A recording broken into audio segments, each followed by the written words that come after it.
It's non-stop rock talk with Tyson Bryden. Come on for the ride. We'll take you inside.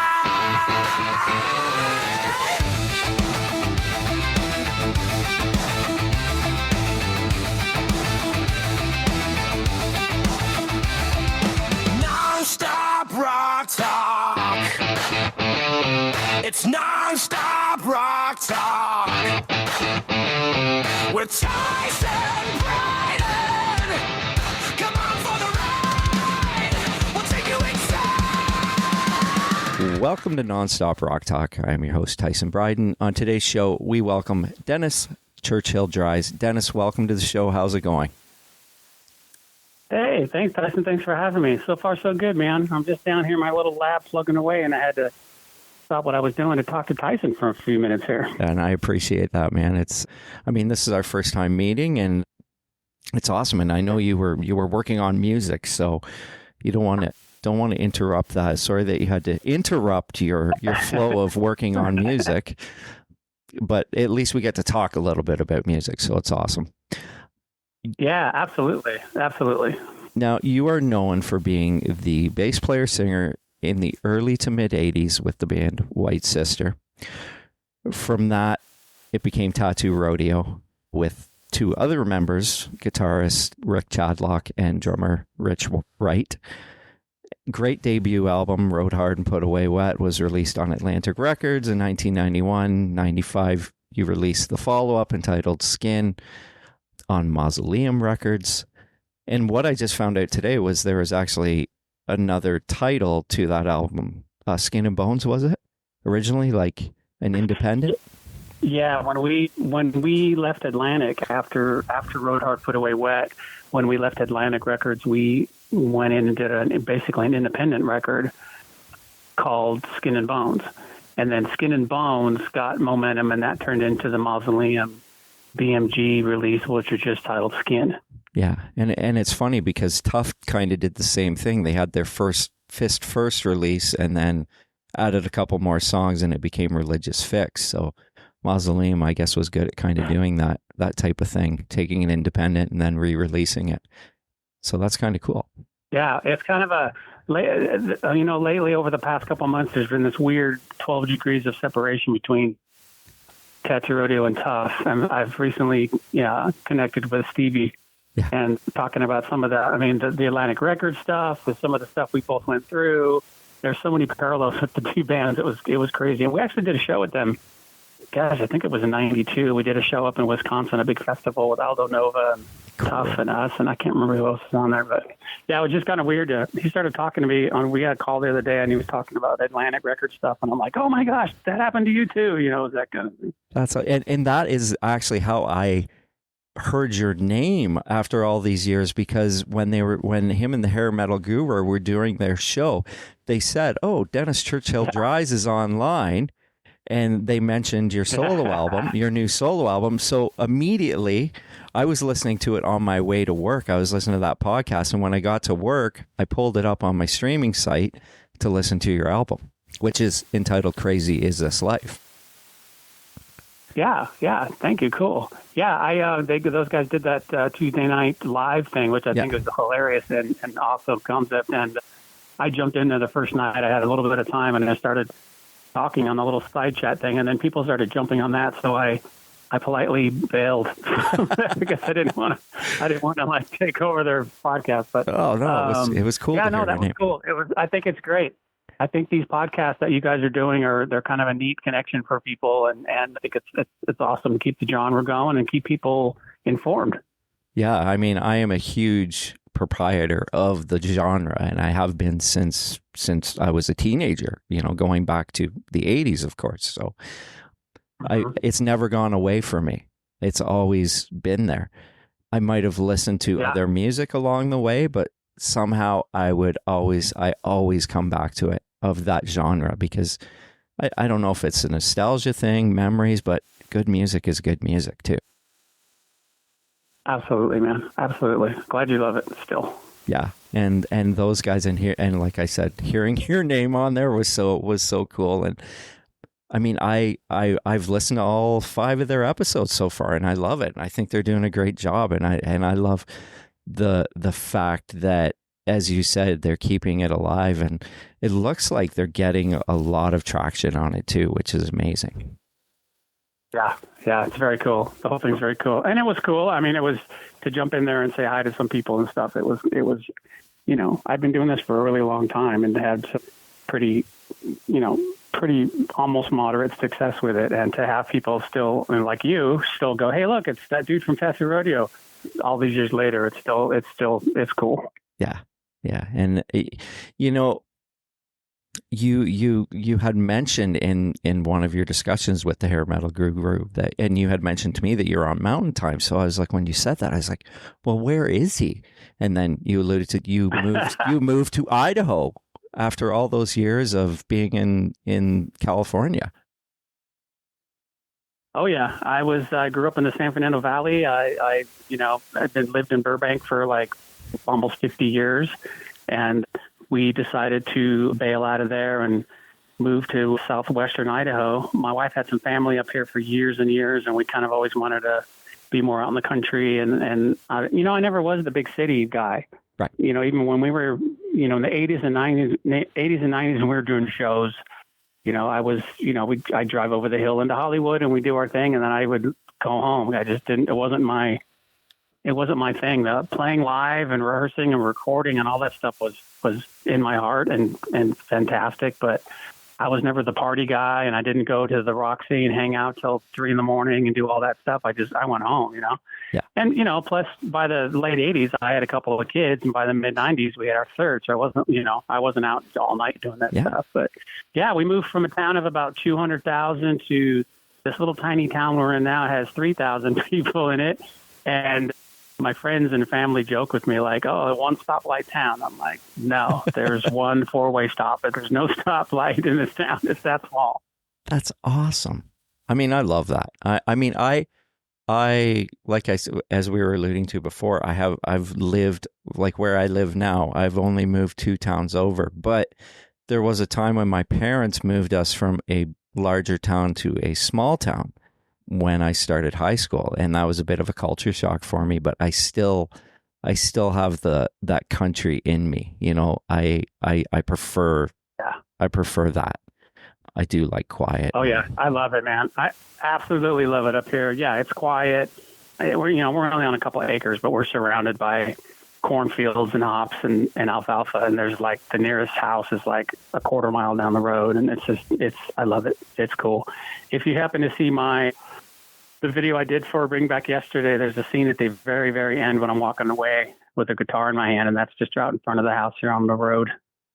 Wow. You know what? It's funny. I haven't watched that, but today I was doing all my notes, and I was on YouTube and I was on streaming site, and I was listening to this and listening to that, and I must have had like 4 things open at one time. I was like, okay, I gotta go back to this. I want to watch this.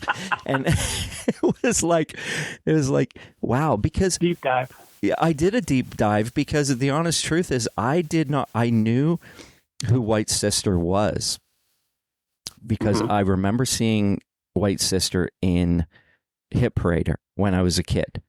And up here in Canada, I never seen one single album. I'm not sure that Much Music ever played a video. So I did a bit of a deep dive on the first album. I haven't listened to the second one. I listened to the first album, and my first thought was, how the heck did I miss this? Because I absolutely loved it. Thank you. And thank you. Yeah, it was different. We definitely had a different sound. Well, you guys were kind of like, like you could have fit with like, I remember you were talking about the bands that they used to put you with, like slot you with like Armored Saint and stuff like that. And I'm like, why didn't they slot you with someone like Autograph? Because it seemed, or Greg Giuffria, who had a big impact on that. And why didn't they put you with them? Because that was more, it was kind of more in line, maybe more in line to Autograph. It was a little bit heavier than Giuffria, but I was just like, this is amazing. And I don't understand why this did not get, like, people didn't pick up on it, because I thought the music was incredible. Yeah, thank you for that. We got lumped in there with everybody. I mean, back in the mid '80s when that was happening, there weren't a lot of bands sort of sounding like that, with the big keyboards and everything. Yeah. And I mean, we all, between the three main writers, Rick and Gary and I, between us, there was, we were heavily influenced by Styx and Journey and Toto and Bad Company and some Whitesnake. And that Rick was always like the little edgier on guitar. Rick would, Gary and I wrote a little bit more melodic and lighter, and Rick would rock it up, But we were into that Toto, everything. So we had that sound with tons of harmonies and keyboards, and there really wasn't a lot of other bands to get built up with. I mean, Joshua maybe was one of them back in the day. There was a band called Laser, but yeah, mostly we get paired up with, all these heavier bands and, Motley, even Rat. Yeah. And it worked. We were fine. We would win people over, but they were way harder than we were. Yeah. Yeah. But there just wasn't really there weren't a lot of keyboard bands and bands with harmonies. I mean, we were singing full 3-part live harmonies back then, and it was just a whole different thing. So we kind of had to play with those bands, otherwise we wouldn't be playing. Right. So would you play like the Whiskey and the Troubadour and places like that? Oh yeah, we started out at the Troubadour, and then we did the Whiskey, and then we did the Roxy, and we kind of, between those three clubs, we kind of just kept circling around there. And back in the White Sister days, we didn't go out and play every weekend on purpose. We'd go out probably maybe twice a month. Okay. Just to keep it fresh and keep people from getting sick of us. Yeah. And as that morphed on into in the 90s with Tattoo Rodeo, we kind of did the same thing. We would play like maybe twice a month. Did you guys ever do a show with Wasp? No, we never did. Those guys were running around the town the same time we were, but we never did actually do a show with those guys. They were, when they started out down here, people were afraid of Wasp when they came out, because they're like, I'm not gonna go get raw meat thrown at me and stuff and blood, and they were just like, they were wild, man. It was crazy. Yeah. I heard a guy yesterday online do a piano version of Wild Child, and okay. it included the lyrics, and I didn't realize the lyrics almost don't fit the music that Wasp played to it. This piano version almost fit the lyrics a little bit better, but it was incredible. He goes, I'm going to play Wild Child by Wasp on the just singing and playing piano. And I was like, it totally worked. Now I got to go look it up. That's probably awesome. It was awesome. I was like, wow. He did the first verse and the chorus, and I didn't know what the real words were, to be honest with you, because sometimes you couldn't understand some of the stuff Blackie would say. But yeah, but it was awesome. Right. It blew me away. And yeah. And speaking of which, I was on Facebook this morning and I heard your version of Warrant's Blind Faith. Oh, cool. Thanks. Yeah, I just put that up I think yesterday. And I love that song. And I was like, and I sent it immediately to my wife. And she's like, I love that. She just thought it was incredible. We already loved that song, period, but hearing you do it the way that you did it. So for my listeners, go check that out because it is incredible. Thank you. What's weird is that I forgot about that song, and I think it might have been one of the Guru guys. It might have been Anthony or Patrick, but somebody posted it on X the other, like a week ago, yeah. And like, man, what a great song. And then I'm like, oh, forgot all about this song. And at the time, I think it was last week, I needed a break from my working on this project I'm doing. I was just getting a little crazy in here. Yeah. So I just shut it all down, and I went on YouTube and found that piano track of the song. I was looking for an acoustic guitar track, and I found the piano track, pulled it up into Logic, and then just started singing. I had the whole thing done in like an hour, but it was a nice distraction. But yeah, that is a beautiful song, man. I really like it. Jandy wrote some cool stuff. He did, and it shows how great of a writer he really was. Yep. Absolutely. My wife and I are doing an acoustic show tomorrow night, and I said to her, we should do Heaven. So anyway, she she nailed it, like the vocal wise. I'm not the one who can sing that, like, because I can't sing that high. But she was, I think she was really mad at me though, because you know how those progressions at the end where it goes up another step and then another step, and she's like, I don't know if I can do this. The ladder, yeah. I'm like, I can't, like, how did he even do? He was so good. He was, I mean, that was just such a well-written song as well. Yeah, that was some good stuff. That was definitely some good stuff. But yeah, Tattoo Rodeo, White Sister, we did our thing had our first record out there on Enigma EMI, and then that didn't go anywhere. And then we started writing again, and we went and did the second record. And the second record's kind of a mess because we were locked into a production studio deal that they forced us to do a song that we didn't want to do for the album, but we had to do it to get the free studio time. So it's on there.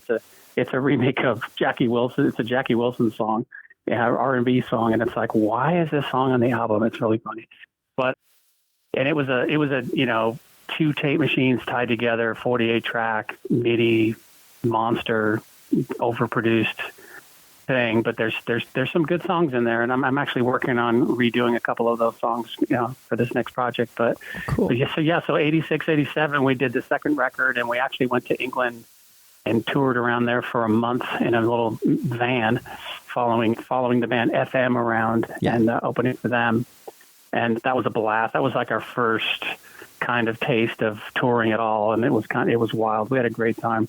That's amazing. And then we got home from that, and it was like I was having kids then, and we slowed down quite a bit, and everybody went, did the day job thing, and I did the day job and the dad thing, family thing, and Rick and I were just writing a little bit, not too much, kind of come up with a few things here and there, and then probably right around 88, 89, we started writing again, and then we went and found a keyboard player. We thought we would switch it up, and because Gary Brandon had left after White Sister 1, he had left to go do his own thing. Right. And we found Michael Lord. So Rick and I from White Sister and the drummer Rich, we got Michael Lord, and that's when we started Tattoo Rodeo. Yeah, which is I have a funny story about Tattoo Rodeo, because when I initially met my wife, she started listening. I said, "Hey, check out this band." I think it might have been the band Tangier from Philadelphia, and the album was Stranded. So she would check it out on Spotify, and it would give her, like recommended tracks. You know how it does that, where it says, "Oh, if you like this, you might like this." So she comes to me one day and she says, "Do you know this band Tattoo Rodeo? Do you know this song, Been Your Fool?" And I was like, "Yeah, I we have the CD downstairs. Like, yeah, I know it well." She goes, "Well, I love that song." And she would be getting ready in the bathroom in the morning with that song cranked. Oh, man, I love it. Yeah, cool. and it was That's like, cool. So then, I mean, I always had it on CD, but last year I had the opportunity. I have a record seller that had it on vinyl, and I think it costs, I was just looking at it, $150 Canadian. Oof. Is what it cost me, but it's in mint condition. The cover's mint, like, and it still has a sticker that says $15.95 on it. Oh yeah, just to pour salt on the wound, sure. Right, exactly. But that's a lot of money. But you know what? It was worth it. So I bring it home and I said, "Sit down on the couch. I just got this today." So I put it on, and I couldn't remember if it was Been Your Fool or Ain't No Reason Why. So I put on Ain't No Reason Why first. And I was like, but she loved that too. But there was something to be said about hearing that album on vinyl. It was like, wow. And everything just, the CD sounds great because I just had it on. But there's something about that vinyl, just how the channel separation and how the instrumentation, because you guys were so good at including piano and guitars, and the mixes were great. So hearing that for the first time on vinyl was an eye opener. It was like, I've never heard this album this way. So it was Yeah, amazing. isn't that amazing how things sound? I mean, it's incredible how you get used to hearing something and then you hear it in a different format and you're like, whoa, I'm hearing, Yeah, it's almost like it was remastered or something, you know? exactly. Yeah, that's cool. I appreciate it. That's cool that you guys found it that way. I love that. Yeah, we did that thing, and then Been Your Fool, man, that was 91, and that was, Been Your Fool was getting played at like over 100 radio stations around the country, and then we jumped on the tour and opened for Damn Yankees and Bad Company that summer, and we were out for 3 months with them. Yeah. And we got back from that, and things were rapidly changing in the music industry that year, with things leaning into grunge, and Atlantic just wasn't really interested in continuing the relationship. So that's how we peeled off and started doing the second one by ourselves. Well, I was curious about that because you did that album with Sir Arthur Payson, who had worked with, he was kind of Desmond Child's protege, and he had done Mitch Malloy and a Rat album. So I knew him well. And even I pulled that up. I had forgotten about that album. I remember when it came out, but like many of us, the 90s were such a strange time, especially for the bands that you liked. Like trying to find, like CMC was releasing, like they did the Slaughters and the Warrants and Kicks, but up here trying to find it, you had to go into the city to one specific record store to find any of that material. So that album, so Skin kind of got lost in the shuffle. I don't remember ever seeing it at HMV. So today was again my first discovery of that album, and the only way I could listen to it was on YouTube. And I put that on, and I absolutely loved it. So I think I found a bunch of copies on eBay, so I may buy one of those because I want to actually have the physical copy of it. Payson was really, really great to work with. Really cool guy, mellow, and really understood what we were doing and wanted to really capture he captured a little bit more of a live feel on us on that second record from the first one, which we really loved. And he was great to work with. He was really good to work with. I mean, we experimented a little bit with that album. Like, I played a harp on a song, and one of Rick's guitar solos, I sort of like was teasing him one night because he had his guitars all lined up in another room, mic'd, his amps, and we brought my little Fender Champ amp that I've had since I was a teenager. We brought it to have in the lounge to plug in and just work through stuff. And I told him we were joking because at the time Guitar Center used to run these radio ads and stuff and be like, Fender Champ used by Led Zeppelin and all these bands, and I'm like, no, they didn't. These guys were not using the little tiny Fender, 6 watt and whatever it is. But it's just funny. So I go, I dare you.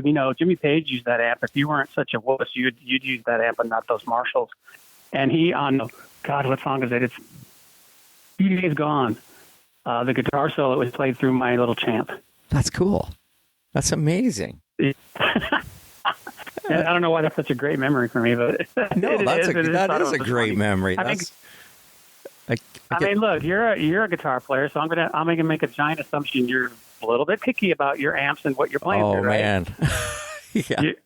You got to be. It's in your blood, right? So yeah. Can you imagine somebody talking you into playing a solo on a national release through a little Fender Champ amp? I mean, that was pretty good. Anyway. Well, I mean, I've heard stories of Warren DeMartini and Beau Hill having Warren DeMartini use a little practice amp on one of the albums, and that was the only way they could get that killer sound. So you never know, right? But you never know. You never know. Yeah. You never know. But I mean, yes, you are correct. Like sometimes my singer will say to me, they have an amp there. I'm like, no, I'm just gonna. Yeah, sure. I'm just gonna lug my stuff. It's okay. So I know what you're saying. I agree with you.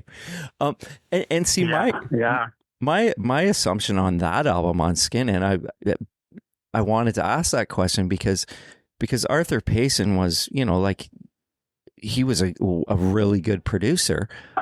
So I was as I was going through, between the two albums, wondering did did Atlantic fund that and then they let them take it? Because that happens a lot of the times, right? Like, I know that happened with Slaughter. Capital EMI signed them and they had finished Fear No Evil and then they ended up releasing it on CMC. So I was kind of curious about that. But you guys were actually funding that yourselves, which I think is, it sounds amazing for an independent, that's for sure.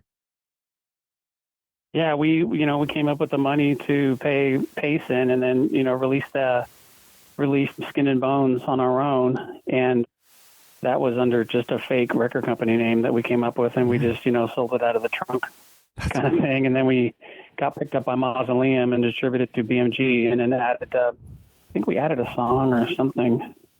I'm looking at the CDs right now. We added, there's 2 more songs on the actual second release. Really? But so that was that. We did that whole thing, and then once again, we couldn't get arrested after that, so we kind of everybody went back to work. Well, that's just the way it was. Same thing and started. Yeah, and this is like 95, so the music's getting even more diluted and twisted in a different direction. So it was pretty tough. Early mid 90s into the late 90s was just like. The rock stuff was just getting squashed. Yeah, it was horrible. And it's funny, like if you were anything associated with any type of band from the 80s into the early 90s of those type of bands, it was about 10 years before you could come out of hiding? More or less, right? Yeah. Or if you wanted anybody to pay attention, that's for sure. So we didn't do anything we kind of stopped playing around town and stuff around 97, I think it was. Yeah. Just kind of parked it. And then, Rick went to work for the guy that produced our second White Sister record, Joel Goldsmith. Rick went to work for him as an engineer because he was doing music for TV and film and stuff. They did all this sound for the TV show Stargate. Oh, okay. Oh, I remember that show. And that's cool. Yeah, so Joel would write all the music, and then Rick would do all the cues, and that's how he learned. He taught himself how to use Pro Tools doing that. And then we didn't do, Rick and I would get together once in a while and write, and we just didn't, do much of anything until we started getting offers to come and do the Firefest Festival in the UK. Right. And we finally agreed to do that in 2008, so it had been like 10 years we didn't do anything. And then we'd go ahead and take the invite. Rich, before all that happened, we did a, gosh, when was it? I think it was in 2006, maybe somewhere around there. We lost our drummer, Richard Wright. He passed away. And then we kept turning down these White Sister reunion shows. And after Rich passed away, so we thought, what, we should go do this while we can, So 2008, we went into our rehearsal room and started playing White Sister stuff again with another drummer, and man, that was wild. And wow, that kind of energized us a little bit. Rick and I started writing again after that. We went back in 2009 and did it again because they always invite somebody back the next year, and we were lucky enough to get invited back for the next year. And we went back in 2009 and did it all over again, and all the way in Nottingham, England. And what a blast. We met a lot of great people, and it really energized us. And Rick and I started writing again, but unfortunately he got sick, and then we lost him in 2012. Wow. So I had all these songs that I had started, and I didn't know what to do with them. And I connected with Paul Sabu, and Paul Sabu had engineered the first Tattoo Rodeo record. Yes. And I reconnected with Paul, and he helped me put my first album together I did in 2015 called I. And that's, Paul played all the guitars and everything on that one for me. But so that was kind of my re-entry into doing anything. Yeah. And that was 2015. So quite a bit of time had gone by, but I released that, and that was a lot of fun, and it felt good to get the songs out of my head and out there into the world. And then, years go by and life happens, and I met a really interesting, amazing musician named Stan Cody. He was an amazing guitar player and keyboard player and engineer. He actually used to play guitar back in the day with Kevin Gilbert. And Stan and I worked on an album. It took us 3 years because it was right when COVID was happening, and it took forever. We both lived in Burbank, but it was so hard to do anything with COVID going on. we did an album called 1206, like the time 1206. Yeah. And kind of a progressive rock album, really. He's an amazing musician, and he had a bunch of music laying around, and I wrote some lyrics and melodies to his stuff, and then we came up with a couple of things from scratch, and I learned so much from him. I've really learned a lot from him, and I think that came out in 2021, maybe something like that, maybe 22. No, I don't remember. And then I didn't know what I wanted to do, and then I just released this last album here. It just finally came out this last January. I started putting songs together once I moved to Idaho, and taught myself how to use Logic enough to get studio quality vocals and bass and keyboards down. And I was invited to sing a couple songs on an album for AOR Blvd Records that Paul Mitch Rudvin was doing a series called Santa Ana Winds, and it was all melodic rock songs with different singers and stuff. So I did a couple songs on that for him, and really had a really good time doing that. And that rolled into my little deal I got with him to do my album that's out now, Crazy as This Life. Yes, and I there was a few songs on that album that I wanted to talk to you about, because I thought the first one is A Different Sun. Of course, there's like this heartfelt vocal performance that you do so well. Now, from my perspective, I can think of a song like this in a metaphoric way, like a chain of scenery, like moving to Idaho. But possibly how might I interpret that is totally different than maybe your artistic vision. Well, the song in general terms, from me anyway, was about moving on after a big change of life, and specifically for me, with losing, Rick and Rich, my drummer and my guitar player, and Rick was also my best friend and fellow songwriter. It was kind of about losing them and moving forward, and not really knowing, with moving forward with some uncertainty about what's in front of me. I don't know, but somehow it's going to be all right. I'll figure it out. That's where the line, "Who's the leader of the band?" comes in, right? Yeah. That's brilliant. And so it's just about generally moving on, moving forward after loss is pretty much what that one's about. It's a great song. I will say that. It really is a good song. It is a great song. Now, thank you. Now, the opening track, Angeline, is a great lead-off track. And what I love about it is there's like these, I heard it, and I'm like, the only way I could describe some of those vocal harmonies was like, that sounds so lush. That's what immediately, as I heard that, it popped out at me, which was brilliantly done. Yeah, Angeline was, thank you, man. Angeline was Rick and I started Angeline like around 2001 or 2 or something, and we just never did anything with it. Yeah. And we had like a verse chorus idea, and we really didn't have the melodies or the lyrics or anything. And I decided to dig it out and just finish it. And then I stacked harmonies on it, so it sounded like, I wanted it to sound like a White Sister song. So I stacked 3-part harmonies on it, and it kind of got the 80s feel going with that and all the keyboards on it.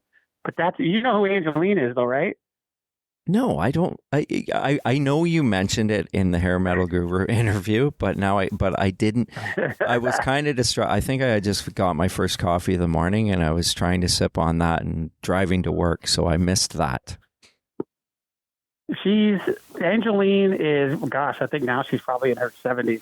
Like Angeline, she's been in some movies and stuff. She drives around in a pink Corvette in Hollywood. Oh yeah. And Nobody knows why. Nobody knows why she's famous. She just shows up all over the place. She's on billboards.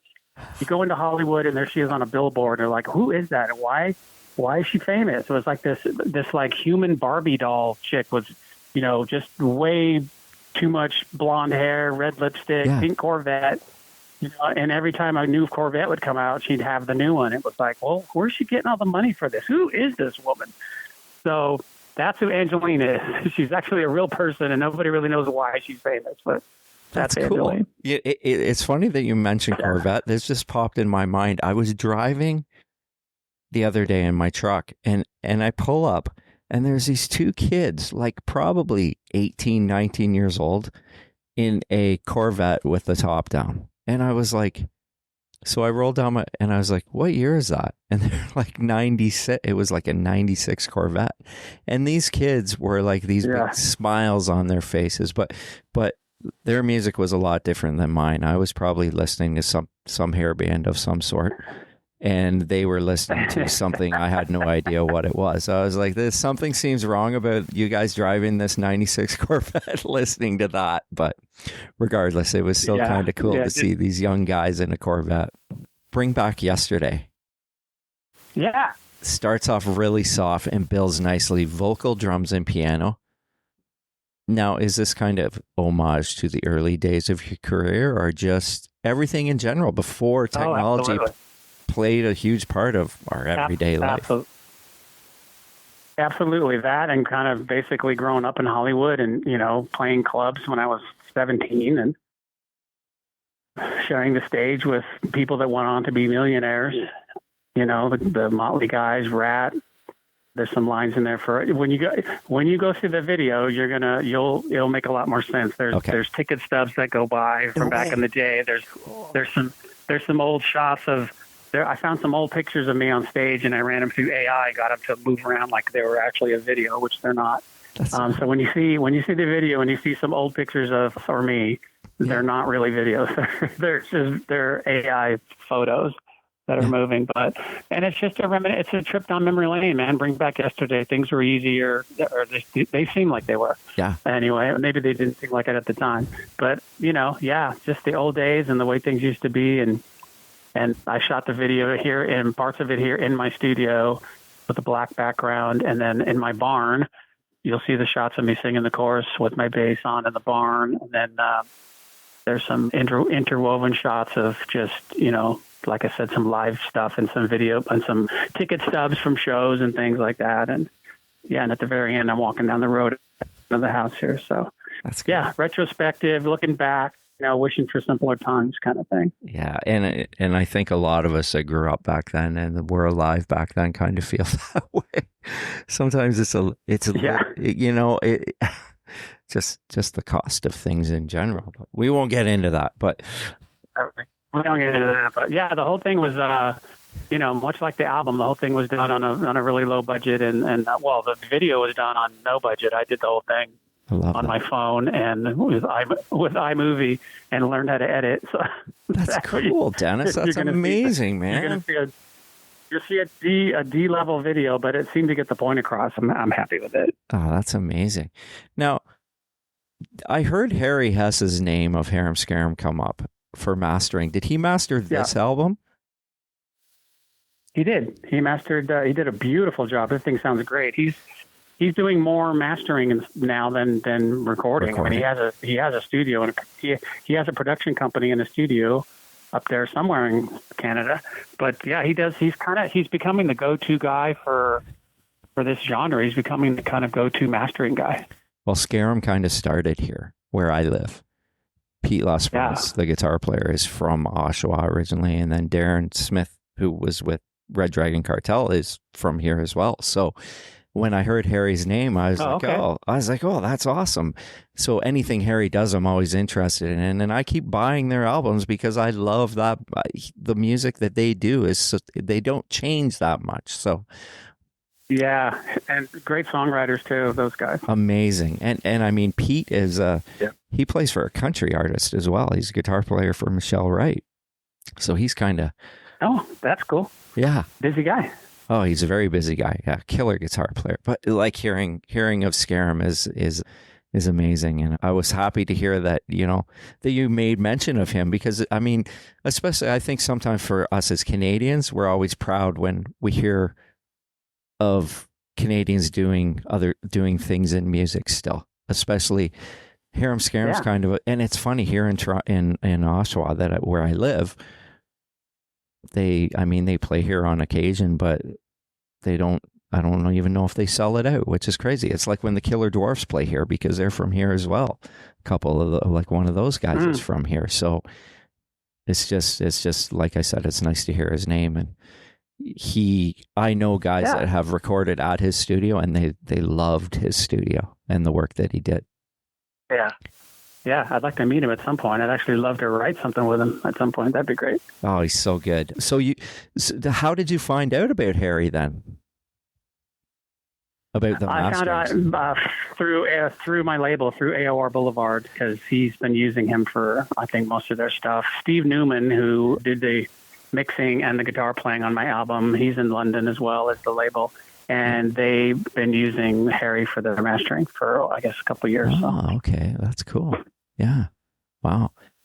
I want to rewind for a second. I wanted to ask about White Sister, about the soundtracks, and you had mentioned that you did Fright Night, Killer Party, Thrashin', Halloween 5, Stella. When a song is included in a movie, is it very lucrative, or is it more if the song becomes a hit, then like is the offer made to the artist and then they offer an amount of money? I'm kind of curious about that side of things when it comes to doing soundtracks. Well, all the contracts are different, really. It depends on the production company. But for most of the stuff that we did with White Sister, we did movie placement and took the money and used it to record. Okay. So you get paid to have the song in the movie, and then you get paid again. Usually you get paid again when it would come out on DVD. I don't think they do that anymore because the DVD. I don't think they're that popular anymore. But that was the case back with most of that movie soundtrack stuff we did. It was an upfront payment for the licensing to put the thing in the movie, and then it was another one when the DVD came out. But we turned around and put all that money back in the studio because it seems like we were always going in to do another project. So a lot of that money that we made for that went into the second White Sister record and the demos for the first for the first Tattoo Rodeo record. That's cool. As we were recording demos, our manager would, get us, I think we used the money for, I think Touch the Sky Touch the Sky we didn't write. We just recorded it. So that was just a performance fee one time. Yeah. But I know that we recorded a demo as we were becoming Tattoo Rodeo. We recorded a demo of Restless Heart, a song called Restless Heart. And that song paid for a whole bunch of studio time to keep going with the Tattoo Rodeo studio work. That's so cool. So like the movie, and I think it was in the movie, it's in the movie called Kid with Bruce Willis. There's a movie called Kid. I remember that's a Disney thing, right? Wasn't it? Disney? Yeah, and the song's in there, and that just paid for a bunch of studio time, and then that rolled into, a contract with Atlantic. So that's amazing. Yeah. That's so cool. Now, you had mentioned Tattoo Rodeo toured with Bad Company and Damn Yankees. I was telling my wife about that today because we were like, that would have been for us an amazing triple bill to see because she loves the ballads more than anything. So like for her seeing, and that was the Brian Howe years, and I love the Brian Howe Bad Company years. I know some of the guys in the band talk about it and don't love it, but I thought that music was amazing, and I love the Holy Water album.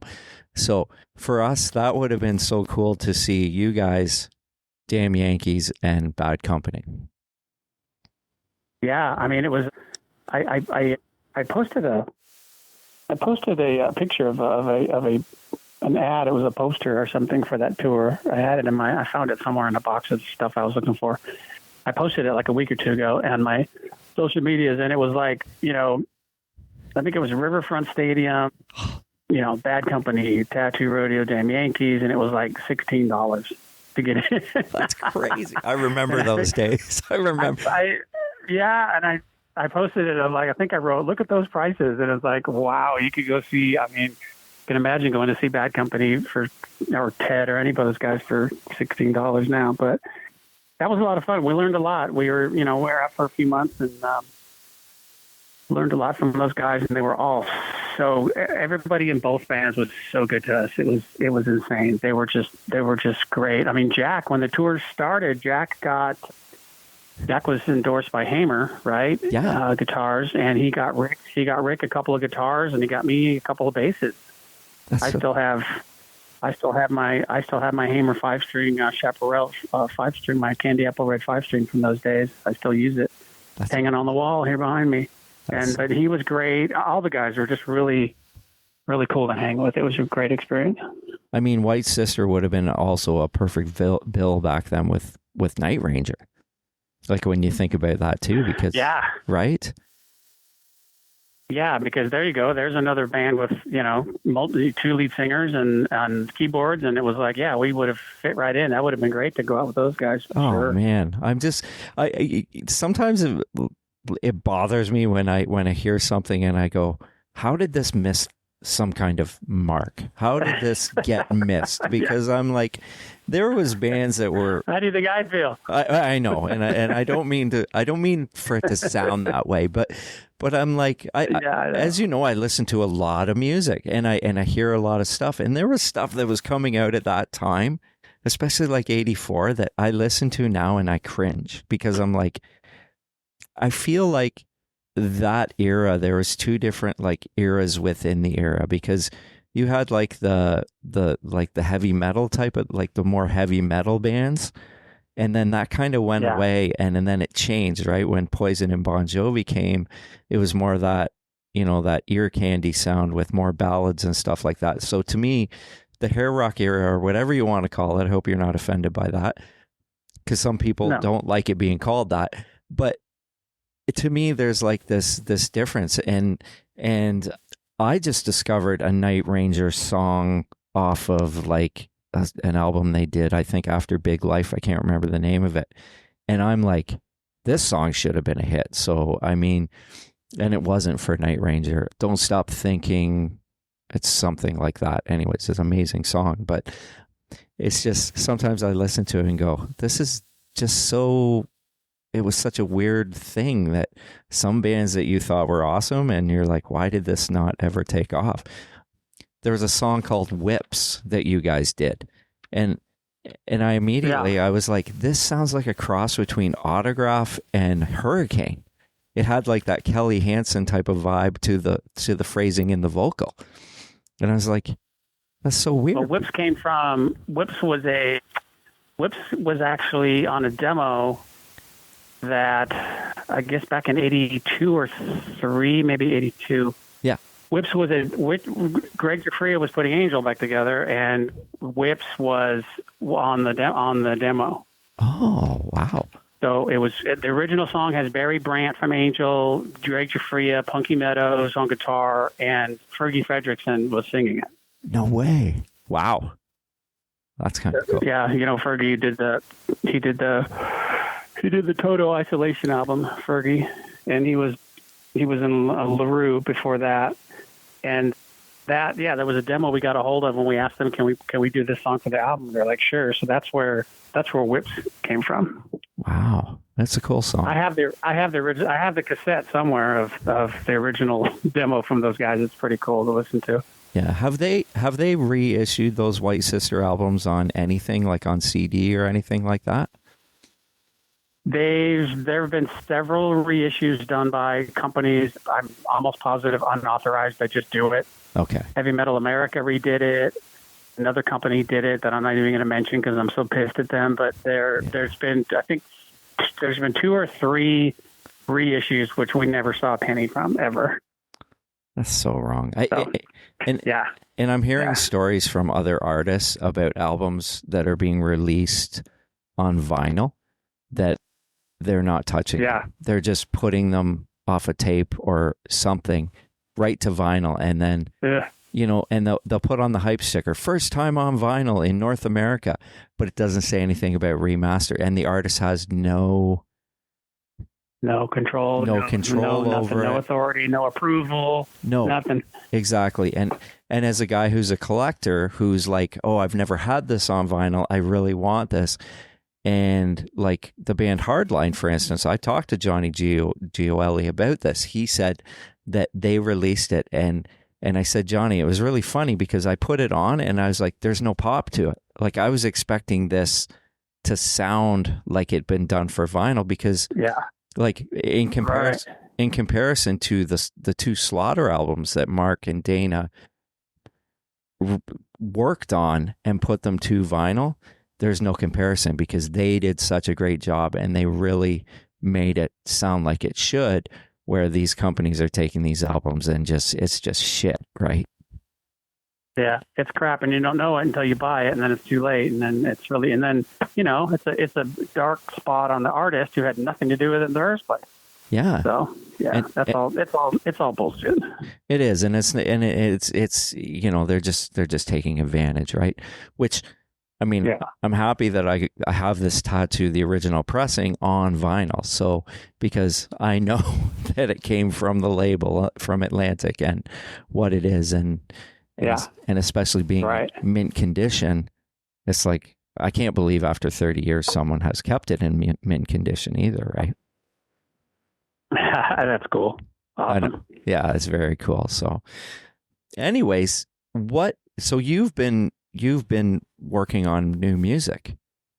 Is this? Well, what I've been doing now, I'm doing a new project now that I'm hoping to be out at the end of summer. Okay. And what it is, it's going to be called Songs from the Shoebox. Right. And I literally have a shoebox. I literally have 2 shoeboxes with cassettes falling out of them. I think everybody does. But there's going to be, as White Sister was transitioning into Tattoo Rodeo, we've got, I have all the old reel-to-reel tapes. I have all the half-inch masters. So there were a couple of songs we didn't release that are getting released. There's a different version of Everybody Wants What She's Got from the first Tattoo Rodeo record. I have it in demo form as a different song. That's going to get released. Cool.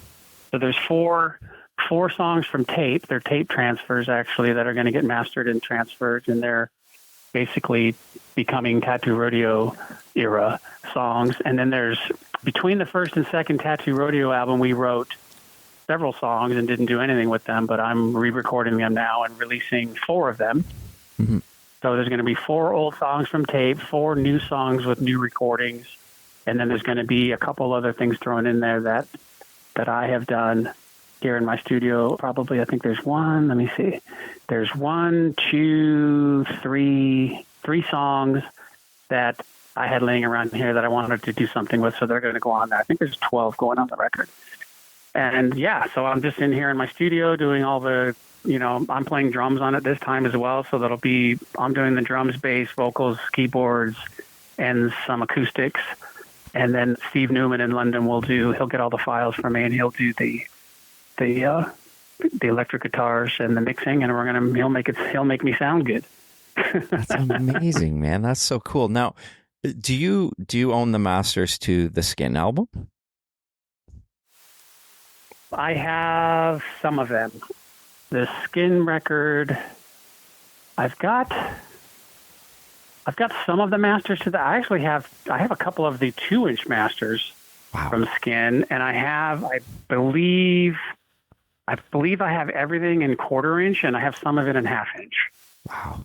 I've got boxes of tapes that I brought up with me from the LA area, and they're in my shop building outside here, and I've been going through them and trying to catalog them and put them in order, because I'm definitely using some of them for this new project. But yeah, there's probably going to be, after this project, there's probably going to be another one of some unreleased things and demos and things that, if they sound decent enough, I can get them mastered and release them. But yeah, I mean, there's some stuff in there, and so far the people that have heard it dig it, so I might as well put it out there. It's no use sitting in a box, right? Yeah, I love that.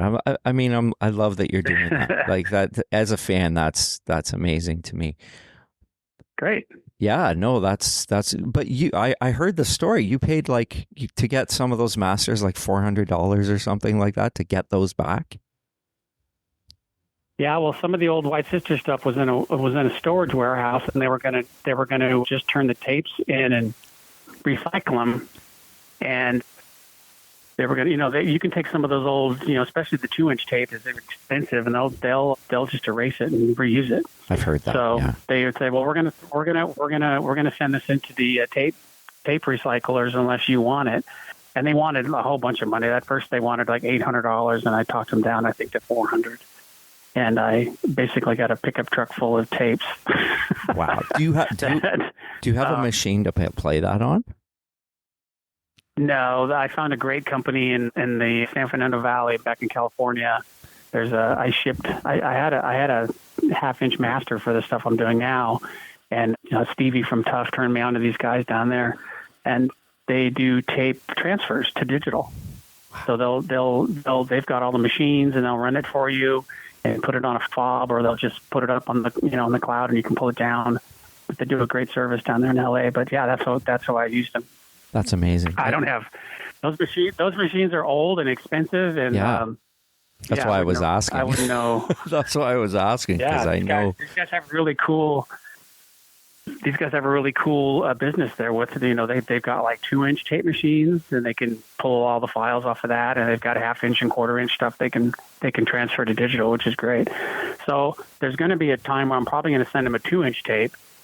I know there's a couple of Tattoo Rodeo songs that are on 2-inch from the Arthur Payson sessions, and I'd like to be great to digitize those, and then we can pull them into Logic and Pro Tools and play around with them.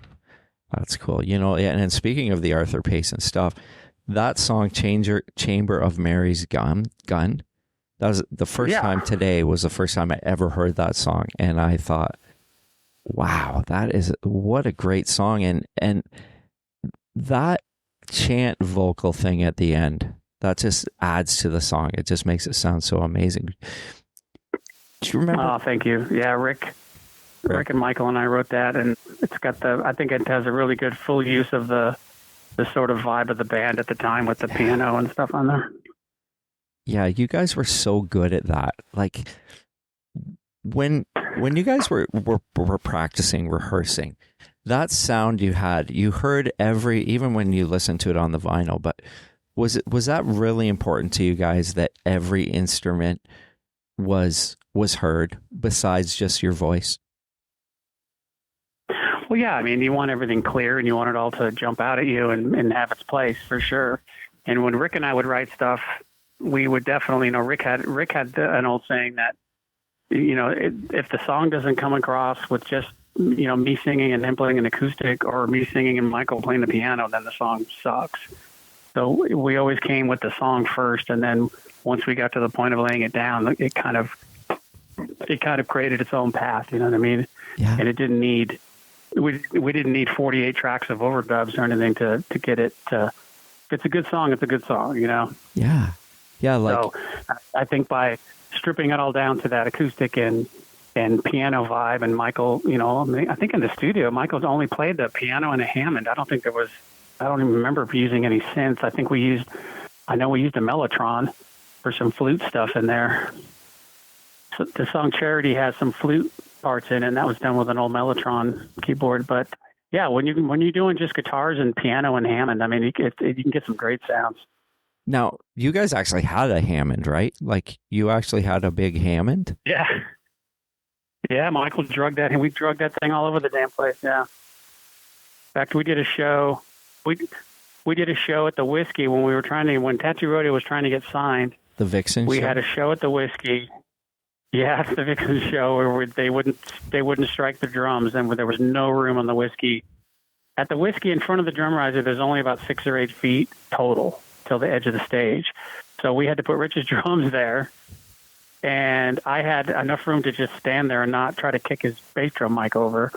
So the crew took Michael's Hammond, the Leslie speaker case, and put it down in front of the stage and taped it to the stage. So that's where my mic stand was, on the case. That's crazy.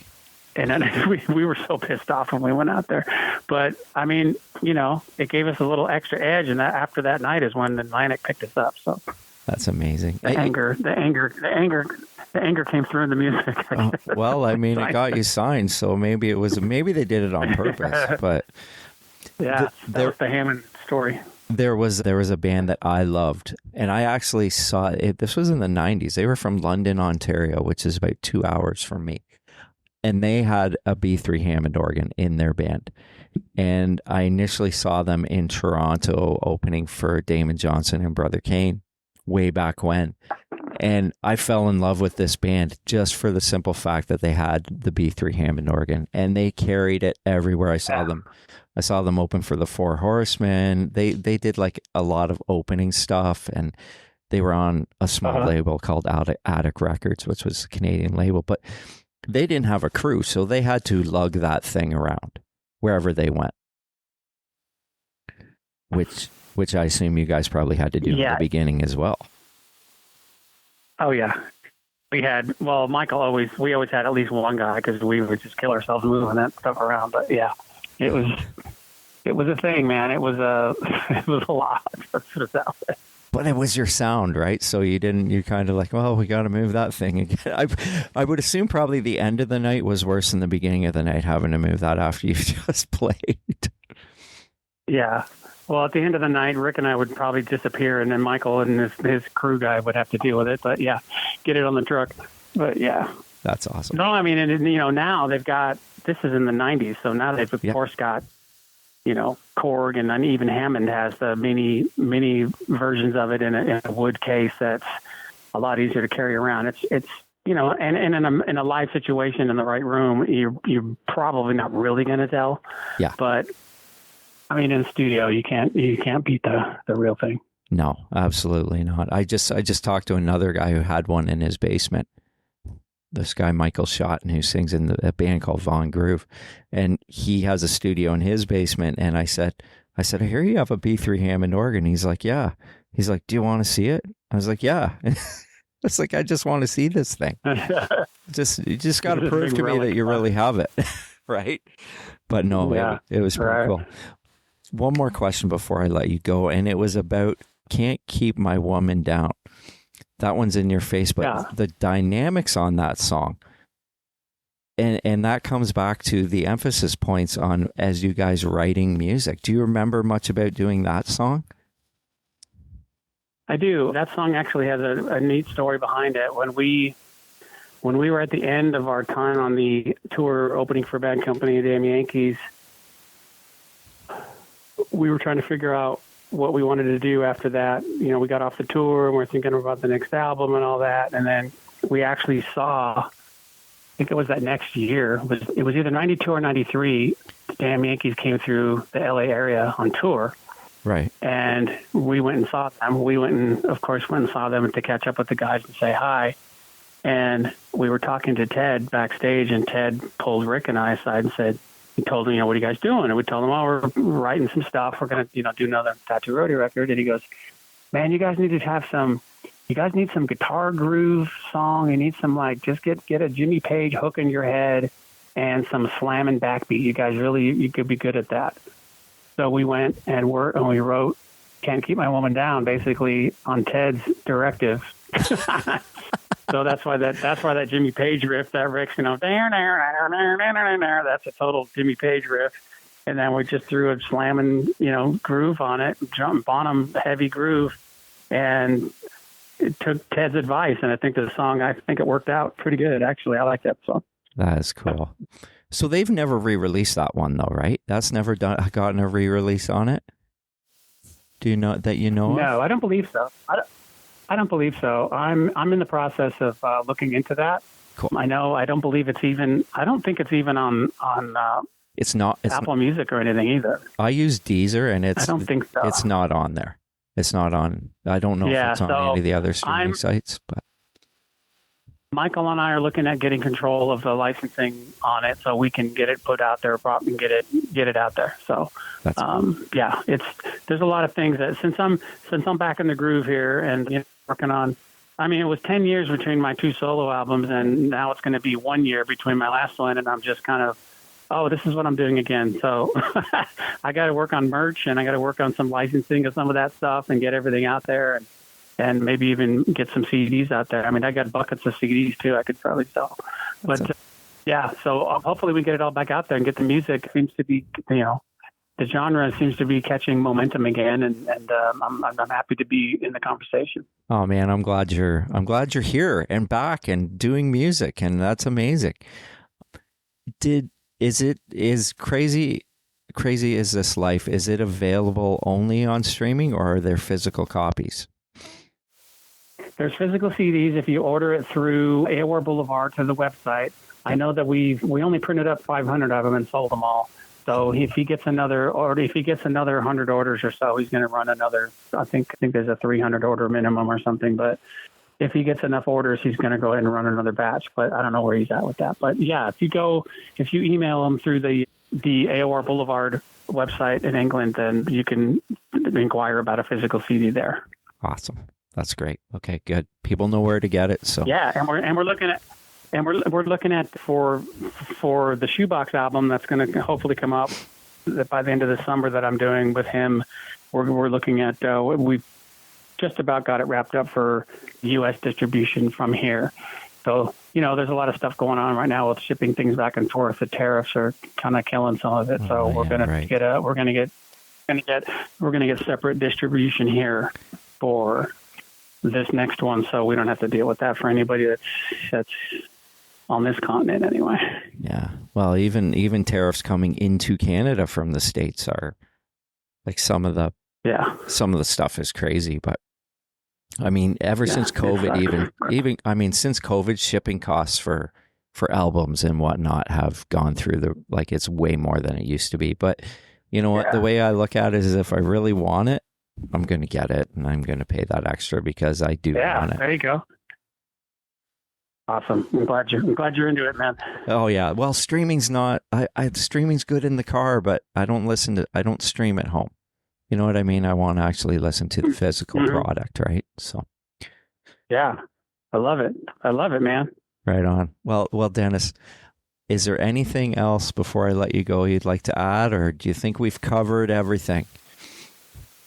I think we've covered everything. I appreciate you having me, Tyson, and I have a great time talking to people online and jumping into some of those live things online and having people. I mean, I think that's where you said you found me, and like I said, I'm happy to be in the conversation all these years later and making music that people are still interested in listening to. I get some wonderful messages on my DMs about some of the songs, and I really appreciate everybody still listening, man. It's been great, and I just really appreciate all the people that are still checking it out.